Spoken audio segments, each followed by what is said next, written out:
From the studios in Joplin, Missouri, Good News Productions International presents Venture in Faith. Outstanding Christians of our generation telling their own story of how God has worked in their lives. Your host, Boyce Moten.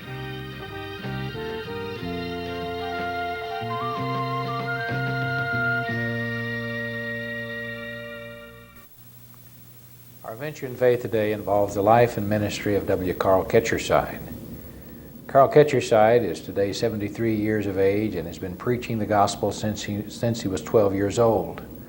The impact of his life on the religious world is reflected in part by the fact that 2 men have received master's degrees and 2 men have received doctor's degrees writing their theses about his life and ministry. We have already had 2 different sessions in the last couple of days here at Good News Productions International involving his life and ministry up to a point in time back in 1951 when a transition occurred, a major transition in his life. And since some of you who view this tape will perhaps not have access to those others, I'm going to ask you, Carl, this time to just review your life generally before 1951 and then to bring us up to date on what God has done through you since that time. Well, as I go back, I have to begin with the time when I was 12 years of age and began to preach at the instigation of J.C. Bunn, an elderly preacher who died just a matter of several years ago. I began to travel in tent meetings, holding tent meetings, and I conducted meetings of various kinds throughout the United States for a number of years. And even before I was married, I was going throughout 21 states. And then after I was married, I continued to travel as an evangelist from California on the west to the East Coast. And Carl, some of our listeners will be interested in this Chautauqua experience that you had. I want you to comment on that too. All right. Before radio and before television, Chautauqua was the means of entertainment for people primarily in small areas and in rural sections of our country. The Chautauqua tried to bring into a community the people that were talking about current events, and they had actors troupes, they had musical groups and this sort of thing. But always there were at least 2 lectures that were given on Chautauqua. And I was selected by the Ridpath Chautauqua when I was 16 years of age as a lecturer on the subject of evolution, man or monkey. It was leading up to the time of the Scopes trial at Dayton, Tennessee. And one of the great lecturers at the time was William Jennings Bryan, who was very difficult to get and very difficult to hear because he was a very busy man. So occasionally, as time went on and they would have a cancellation, I was selected as the man to fill in wherever the opportunity provided itself. And that was my experience with the Ridpath lecture tour. I actually lectured 8 times with them before my little stint was over with, and that covered a period of approximately 2 years. Well, now, your preaching was primarily with only a select group of churches. Did you ever cross over denominational lines in those early days? Oh, no. As a matter of fact, I was a representative for the Churches of Christ. Our particular sect of the Churches of Christ, to say that you're a preacher for the Churches of Christ might leave the wrong impression, because there are 24 different groups of the Churches of Christ who have fragmented and splintered and divided themselves over various things, and I was a representative of one of them. Now, Boyce, that was known as the Sommer faction, because Daniel Sommer was really the head of this faction. He had gone to Bethany College and had been there, I think, right after Campbell had died. And he became a well-known figure in the North. His headquarters were Indianapolis, Indiana. He bought the American Christian Review from Benjamin Franklin, the gospel preacher, and used it as a medium to set forth his views. And it was under his teaching and his preaching, and it was because of his work that I became a preacher of the gospel, and was with that group. All right, now I want to just get real pointed. at the risk of being controversial, what was the distinguishing mark of this group within the Church of Christ? Okay. There were at least two things that distinguished us from the other brethren. One was our, as I see it now, our anti-intellectual bias that made us oppose all colleges, all Bible colleges, regardless of where they were, because we felt that the Bible college was in the same category as the Christian Missionary Society. It was another institution to do the work that God had called upon the church to do. And the second great difference between us and the rest of the Churches of Christ and the whole religious world was the one-man salaried pastor system. It was these two things that eventually crystallized and became the real problem. And of course, the college question and the pastor system were hand in hand, as you saw it. Yes, as we saw it. Well, probably realistically, too, that the colleges were training the preachers, and you opposed both. Yes. We looked at the college as a handmaiden of the church to produce people who could do the work that God had authorized every Christian to do. We believed in the priesthood of all believers, and we were thoroughly convinced that each local congregation could train its own workers and its own men, and that God had authorized them to do that on the basis of Ephesians chapter 4. Now, did you literally believe that people who were involved in colleges like G.K. Wallace, whom you debated several times on these questions, did you really believe he was lost? Well, I thought that if he was saved, it would be by the skin of his teeth and by the special grace of God extended to him. Yes, I think I felt that way about it. Now, let me point out to you that I debated G.C. Brewer, who was one of the greatest thinkers and one of the greatest minds at his time. And G.C. Brewer and I held two debates. We held one at Freed-Hardeman College, we held one at St. Louis. And I had a deep sympathy for him. I hated to see him be lost, but I couldn't hold out much hope for him.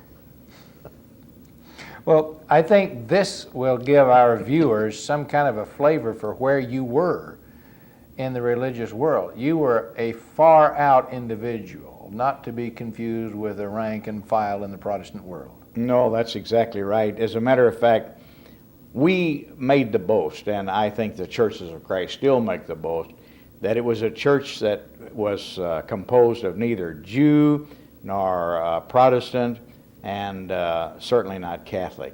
Now, I've changed my mind. I've come to the conclusion that God's church is a Catholic church, universal church. I've come to the conclusion that it involves all the true Jews, the seed of Abraham by faith, and I've also come to the conclusion that it's Protestant in the truest sense of the word. That represents the real change. Right, now, some of the people who view this testimony, Carl, may not know anything at all about the Restoration movement. Can you, in a matter of just a few sentences, describe for our listeners the dream of those who instituted a Restoration movement here in America? Okay. Thomas Campbell, who was a Presbyterian minister and came over, had a view or a vision before he ever left North Ireland of the unity of all the Christians in the sectarian world. And he came to believe that this could be brought about by a restoration or a reformation that involved the recapture of the early church. As he called it, the restoration of the ancient order of things. He believed that that was the only hope of bringing about unity, and that was their dream. And of course, we fragmented into 24 different groups in the non-instrument segment alone. That's only one of 3 segments that came out of it, to say nothing of the Christadelphians and the other groups that also were hatched by it. So Thomas Campbell was a Presbyterian who came from Ireland to the United States of America in 1807, wrote a document called the Declaration and Address, but he didn't want to start a church, did he? No, he certainly did not. And as a matter of fact, the Declaration and Address opposes the idea of even being thought of in terms of being a church. He was desperately opposed to that. So what he wanted to do was unite all of the Christians in the sectarian world. Yes, he wanted to do this by creating an association in Washington, Pennsylvania, to which every true believer in Jesus Christ could come and find a chance to work with those who were there in the promulgation of the true gospel of Christ. And he wanted such associations started throughout the country, but these were to be open to people from every church. So you were a part of this movement in a sense. Yes, in a sense. In a sense, you were part of this movement as a member of the Church of Christ, as an evangelist for the Church of Christ. But instead of creating an atmosphere of unity and harmony, you were actually creating division and discord. Oh, that's certainly true. As a matter of fact, we were divided, and each group within this division, each of the 24 groups, felt like it alone was the one holy, apostolic, and Catholic Church of God upon earth, to the exclusion of all others who did not see doctrinal matters like they did.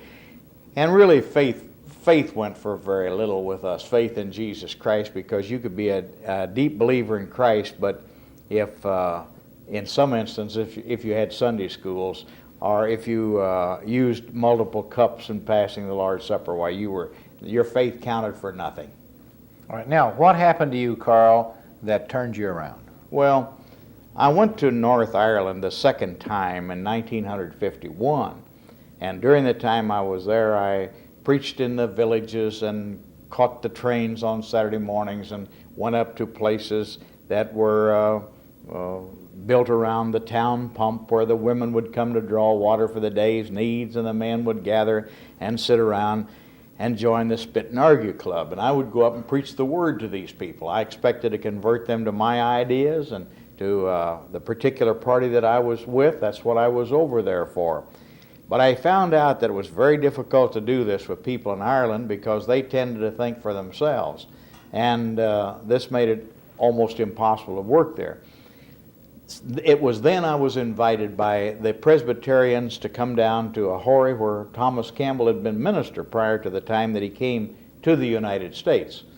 So I went there to speak to the Presbyterians, and they asked me to speak on the subject of unity in Christ.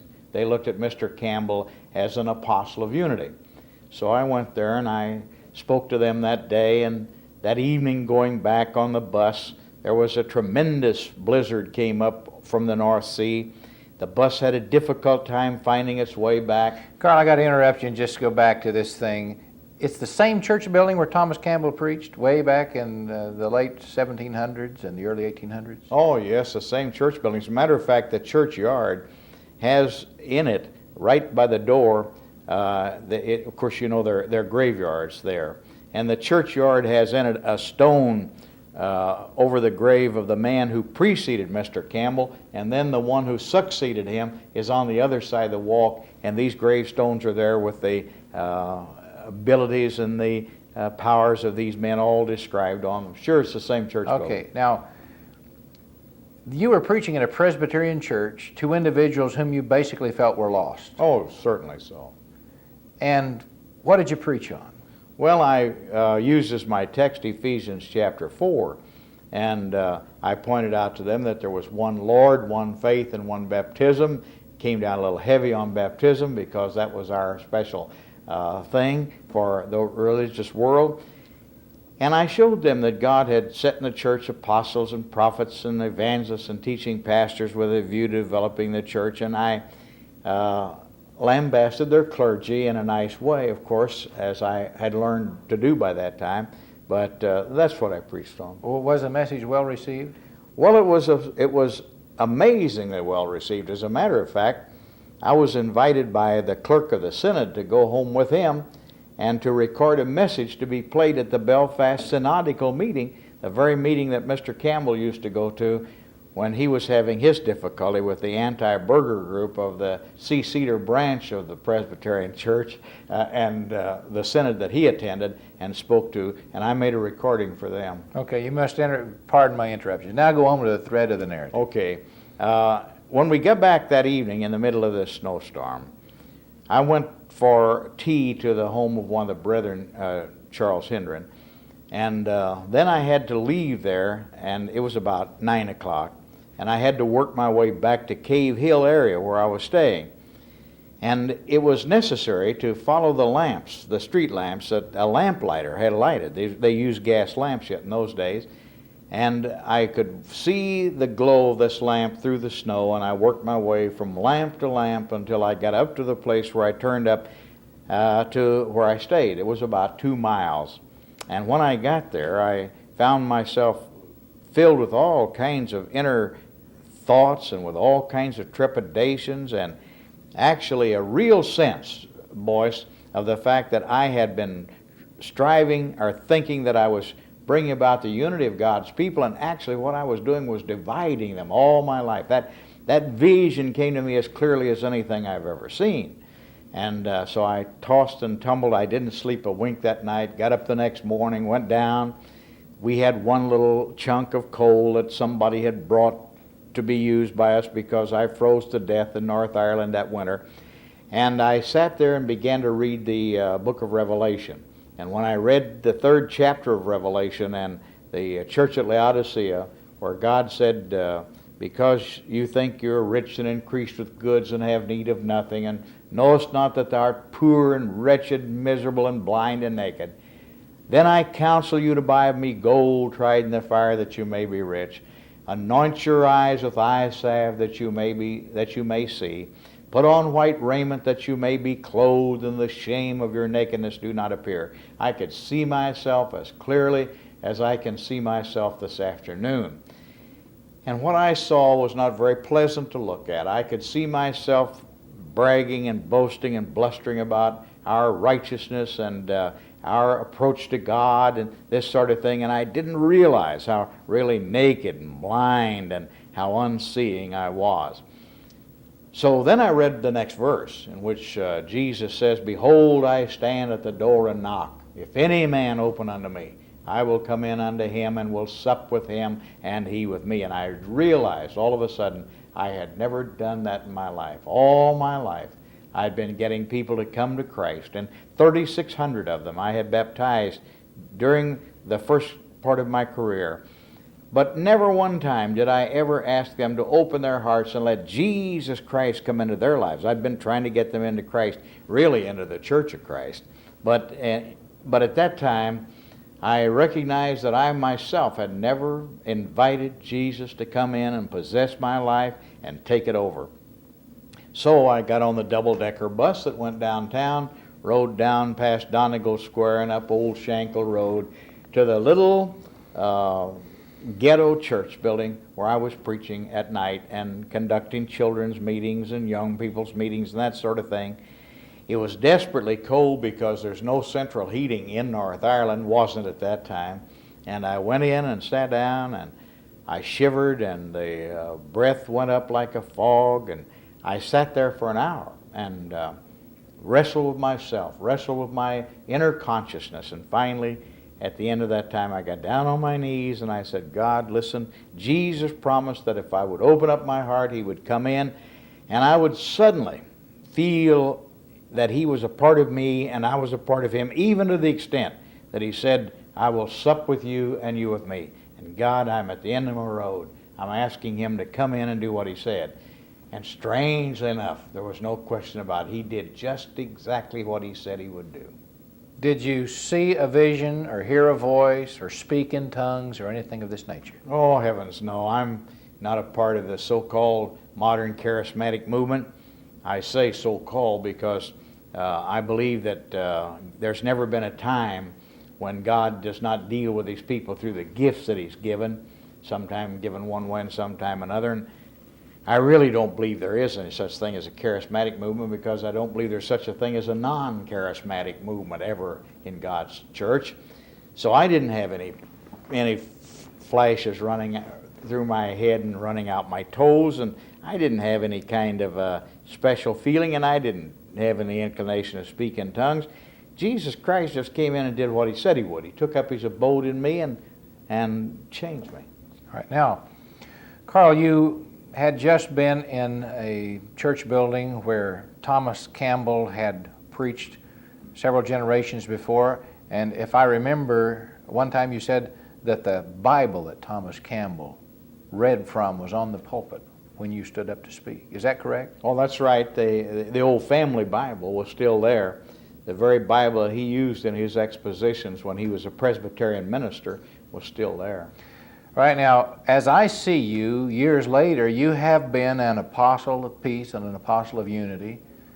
Did that kind of a thought occur to you back in 1951 when you opened your heart in a new way for Jesus Christ to come in? No, it really didn't. All I knew is my desperate need of Christ, my desperate emptiness and the need for fullness. And I received that evening a chance to test out whether or not I really had made a transformation. We used to gather at the home of an elderly woman who was called Granny Hendren by the entire congregation, who incidentally never was a member of the congregation, but whose sons all were and who received us, and who probably was a better Christian than most of those who were. But we gathered at her home every evening to argue and to dispute. Because I don't know whether you know it, in North Ireland it's different than it is in the United States. If you're walking down the street and you see a couple of people who are engaged in an argument, you always tap one of them on the shoulder and ask them if it's private or free for all. And if it's free for all, everybody gets into it, and pretty soon you have a great hullabaloo. But in any event, that night, these men began to talk, as they always did. And in their Irish way, they began to say things that would cut across my thinking, and I think they purposely knew what would cut across my thinking. So they began to talk and to bring up these things, and it was different than other times. Always before, I was interrupting them and barging in to say my say, but this night, I just sat there and listened to them. And as I listened to them, I found myself learning something from them, and I found myself really loving them. So after about, I guess, 30 minutes went by, and they continued to talk, and I hadn't interrupted them, hadn't said anything, and hadn't taken my part. One of them said to me, "Will, Carol, you're strangely silent tonight." And I said, "Well, that's probably true, but the Carl Ketcherside you knew is not here." "Is that so?" He said, "You look a lot like him." And I said, "Well, that might be true, but the Carl Ketcherside that you knew died this afternoon at 3 o'clock. "Oh, is that so?" He said, "And where's he buried?" I said, "He's buried over in the church building. He's not alive. I'm a new Carl Ketcherside." And I said, "I want you men to know that I deeply love you and respect you, and you don't have to agree with me for me to love you. I love you in spite of all of our problems and all of our differences." Right now, someone has said that you do not need a system of guidance on a rocket until you blast off. And in a sense, you were at that time on a real venture of faith. You had died, and your life was hid with Christ in God, and it was a brand new ball game, a totally different ball of wax. Now, can you tell us, Carl, how God began to guide and direct your life from that point onward? Well, you call it a venture of faith. I call it the adventure of faith, because I like the word adventure better than I do the word venture in this particular kind of a context. I came home, and of course I realized that I would have to come home to the same group that sent me over there. And incidentally, I was booked to stop in Newcastle, Indiana, and speak at a conference of our brethren. There were about 500 or 600 people there. And I spoke to them on my growing convictions. I spoke on the name of the church. Now, mind you, boys, I was the one who wrote the book, Whose Name Shall the Bride Wear? I wrote it a number of years ago. It went through 50,000 copies, editions, scattered all over creation. Then I came back and stood up before that group and proved to them that the New Testament church has no name, that to select any name or title is to denominate the church, and in denominating it to make a sect out of it. Well, those who understood it opposed it, but a lot of people didn't understand what I was saying or talking about because I was so utterly different. So I came home and I realized that I would have to make, first of all, I would have to be sure of myself before I made a public declaration. And for 5 solid years, I read the Millennial Harbingers, I read everything that had been written by the various pioneers of the Restoration Movement, saw how far we'd gone from it. I read the Bible, studied it, I made a definite investigation of every scripture I had ever used to justify division. And I became quite convinced before the 5 years was up that I had absolutely misapplied every one of those scriptures, that every one of them had been taken out of its context and warped out of its meaning and twisted out of the place that God put it. And so I gave it all up, and I went to the congregation of which I was a member. All right, now before we get to that far, I want to know, how did your wife respond? Was she with you in Ireland? She came over to Ireland. I flew over, and no, I went by one ship. She came over after I'd been there 3 months. She came on another ship, and she was with me a great while in Ireland, and then went with me over to Europe, and we toured a part of Europe, and I spoke in various places. She was with me in a meeting that we held down in Kent, in England, and she was with me a part of the time. But when we came back home, and these 5 years were beginning to drift by, and the mail was a kind of a refined form of assault and battery, and day by day letters came in censuring me. I remember one particular letter that said, "You are the worst enemy that God has on earth, and next to the devil I don't know of anyone that I trust less." And this was from a former friend. And as letters like this came in, it got next to Nell. It hurt her.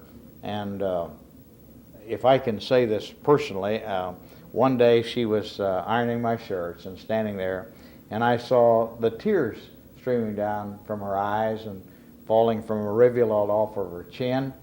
And I said to her, "What's the matter?" And she didn't answer. So I said, "Now, please tell me what's the matter." Because one thing that has hurt me more than anything else in life has been the few times that I've made Nell cry. I can stand almost anything except that. So she said, "You're going to keep on until you lose every friend we've got on earth." And I said to her, "That might be true. That could well be. And I'm prepared to suffer the loss of every friend on earth. But I want you to know that I've got one friend that I'm not going to lose. He's not on earth. He's in heaven now. And next to you, he's the one I love most in the world. You're most precious to me next to him. But I cannot turn aside from him." Now, this went on about a year and a half more, and she saw the letters come in, and she began to read, and she got her eyes open, and when she did, then it was different. She couldn't understand why anybody was dumb enough that they couldn't see what I was trying to do. And now we have a very beautiful, wonderful, glowing relationship in Christ Jesus. I really, in learning to love, I learned to love Nell more, and I learned to love my children and my grandchildren more than I ever could have otherwise. So I want you to know that this kind of a thing does not just relate to your religious experience or your experience with brethren, but it spills over into your whole life. It makes it worthwhile, and it's a blessed feeling. Okay, so Nell is starting to see this now, but now you've still got to face up to the fact that you were a leader in your own church, in a faction, you call it, of the Church of Christ. You didn't have a contract. You've never been on a contract, I understand. No. One of my operating rules from the time I was 12 years old was that I would never sign a contract with anyone. As far as preaching was concerned. And furthermore, that I would never have any kind of financial arrangement. I would just go wherever brethren felt like I could do the most good, take whatever they gave me, be satisfied and happy with it, smile just as big. If I went and worked and got enough, they gave me enough to go home on, I'd go, and if they didn't, I'd stay with them till they did. So that's been my basic. But now, in the real world, as you faced the music, you had to face the real possibility that you would be without any sustenance, any means of financial support. Oh, yes, that's right. However, I was prepared for that, fully prepared for it. When I was in high school, I dug graves and put myself through high school, and then I had gone to business college and taken a course in banking and accounting, and I worked for a little while in a firm that wrote titles and deeds. So I was fully prepared to suffer for my convictions and to go back into that. But I never could go back into the narrow party spirit that I had been involved in. So you counted the cost. When you made this decision in 1951, you didn't know where it would lead you. No. For 5 years, you studied the Scriptures and everything you could read from the Restoration and Reformation Fathers. Now you were ready to come public with your own brethren. Tell us about that. Well, what I did was to go to the elders of the congregation and tell them I'm making radical changes in my life. By radical, I meant changes that went to the roots. I'm making these deep changes in my life, and I would like to have the opportunity of explaining to you, brethren, what changes that I'm making. And I'll answer your questions. I'll speak an hour, and you can question me for an hour. So they gave me 6 consecutive Saturday nights, and brethren came from all the congregations round about who thought that I was becoming a little screwbally or squirrely. They came from all the congregations round about to hear it. And at first there was quite a bit of hostility, but as the 6 weeks went by, people began to get their eyes open and see that here was a vast something that was untapped in the religious world, and that perhaps I had my hands on the faucet that would open up for us a great opportunity to serve Christ and humanity. And by the end of the 6 weeks, they were perfectly willing to accept me as I was. And I'm still preaching, incidentally, in and working with the same 10 congregations that I worked with before. All right. Now, Carl, one of the things that I want our viewers to know is that when you follow the leading of God, there are exciting things that are going to happen. As you described it, an adventure. You are now off on a great adventure. Can you tell us what has happened in the intervening time since you gave your heart to the Lord and have been willing to follow His guidance and direction? Well, of course, it would be impossible in the time we have. It would take a number of sessions like this to tell you all that's happened. I began to pray that God would open up great doors and effectual for me. And one of the first ones that He opened up was when the Chief of Chaplains in the Air Force in Washington, D.C., called me long distance and told me they were going to have the first spiritual emphasis week on a national air base they'd ever had, and wanted me to come to the largest air base in the United States and speak to the men who would be flying into Vietnam, and then speak to their wives who were left, and to their children, and to the women from 2 other bases who would come. So I went, and for a solid week I was on that air base. Incidentally, the first Sunday I went, I spoke to all the Protestant, all 3 of the Protestant, on all 3 of the Protestant churches. I spoke. I had a chauffeur the first time and the only time in my life I've ever had a chauffeur in uniform to take me. And then the Catholic priest got into the act. He asked me to come over and speak to the Catholics after he had cased one of these and heard it. And that night, the men themselves had a great barbecue with all the men there to ask me questions for 2 hours. And I did that for 5 days and nights. Now there are exciting things about that I don't have time to discuss now that would thrill your soul to its very core of what happened on that base. Well, I came back home and I found out that there was a call there from Cambridge, Massachusetts, and it turned out to be from Dr. Krister Stendahl, who was second in command of the Council of Churches, World Council of Churches. And he told me that they had a student body who was insistent upon hearing the conservative side of what they had been teaching them, and that they were in danger of having a rebellion if they didn't have it. These kids were going to go on strike and march in front of of Harvard. So it just happens that a number of kids had heard about me by this time, and they wanted me to come. So he asked me if I would come and speak on a conservative alternative to ecumenicity. And I went. And great things happened. It was almost indescribable what took place there during that week. And then, in addition to that, I began to get calls to come to various universities to work with young people's groups. And I went from universities, from the University of Oregon on the west to Harvard on the east, and all up and down the coast.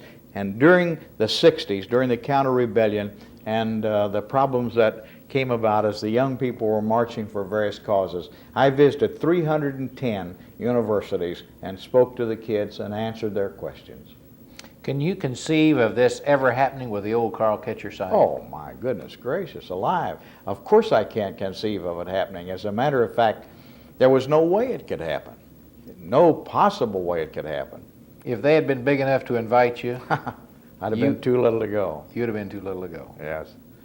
Right now, tell us about crossing denominational lines. Thomas Campbell was an apostle of peace and unity and dreamed of uniting Christians in the various sects. Have you been able to do that, Carl? Oh yes, I've addressed several ecumenical conventions, and I went down to the World Convention of Churches of Christ, the first non-instrument man to ever be invited to come to the World Convention and speak. And I went there, and it just happens that the man who was on the program with me was the president of New Zealand University. And the one who followed me was George Davis, who at that time was president of the church in Washington, D.C., where Lyndon Johnson went. So it just was so happened that I spoke on our eternal heritage, and I delivered this message on the subject of the Word of God and as our hope. And at that particular meeting of the World Council, Colonel Sanders was present, and he came in and sat by me the first night, and I said to him, "Are you who I think you are?" And he said, "Yes, I'm who you think I am." And that night he gave $5,000 to the convention to keep it an open convention. And coming back, he was on the same plane as myself. And I went back and sat by him. And he said, "We'll never get any place without a slogan. Never get any place without a slogan." Said, we're beating our heads against a stone wall without a slogan. He said, "Finger licking good has been our slogan, and it's put me in the realm of wealth, and we'll never get anywhere with the church until we get a slogan." Well, that struck me that this is a time of sloganeering, and I knew that the old slogans were outworn. So on the plane after he left me at Miami Airport and went his way, I got on a plane and came to St. Louis. And all the way up there, I kept thinking, now what can we do? And it came to me that what we need is another movement, a movement that's geared to this day, to the 20th century, a movement that will encompass all people who love Jesus, a movement that will reach out to the young people and who are in rebellion, and a movement that will take the old people who are growing senile and weld them together in Christ. So I came up with the idea that what the world is looking for today is renewal. It's not looking for reformation or restoration or the Renaissance or anything of the sort. And so by virtue of that fact, I dreamed up the idea that what we should look for is renewal through recovery of the apostolic proclamation, purpose, and power. And I looked for a chance to try it, and I got that chance out in California, Northern California. I got out to Northern California to address the Santa Clara Sunday School Convention. And it was held in the Baptist Church, and the representatives of 600 congregations throughout the area were present for that. And they announced that they were having a meeting of preachers. There would be 300 preachers there, and that I would address them. So I decided, here's the chance to try it out on them.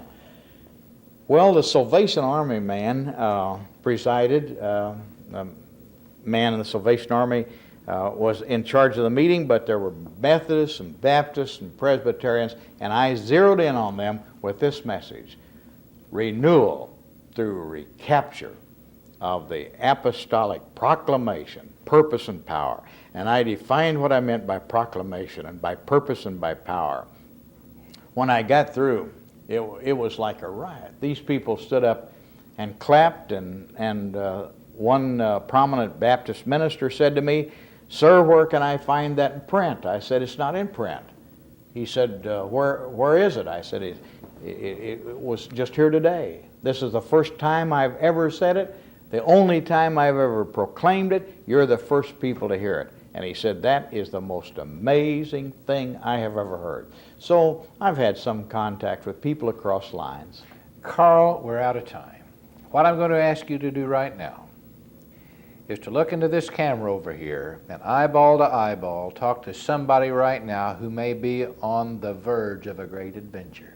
And I want you to encourage them. Well, I want you to realize that the essential thing is to put your faith and trust in God and turn everything over to Him. Let Him run your life. Let Him take charge of it, and you will see yourself one of these days in a position that you never dreamed of attaining. Just keep your eyes fastened on Jesus. Amen.